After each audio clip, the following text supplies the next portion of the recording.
এক ছিল সমুদ্রের গভীরে এক সুন্দর জলপারি। তার নাম ছিল নীলা।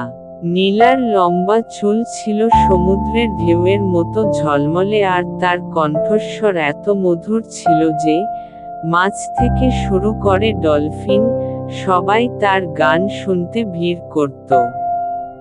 একদিন নীলা সমুদ্রের উপরে উঠে এলো। সে দেখল এক ছোট ছেলে নৌকা নিয়ে একা ভেসে যাচ্ছে।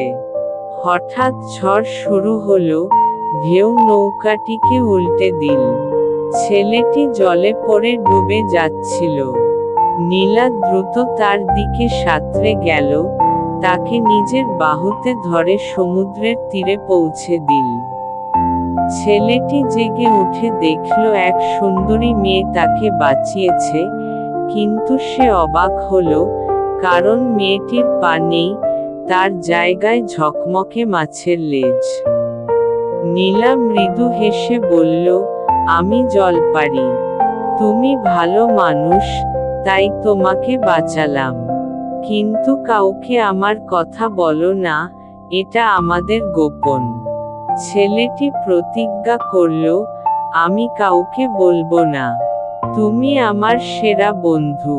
তারপর থেকে যখনই সে সমুদ্রে আসতো, নীলা লুকিয়ে এসে তার সঙ্গে গল্প করত। তারা জনে একসাথে গান গাইত, হাসত আর খেলত। লোকেরা সেই ছেলেটিকে জিজ্ঞেস করত, তুমি কাকে নিয়ে এত খুশি হও?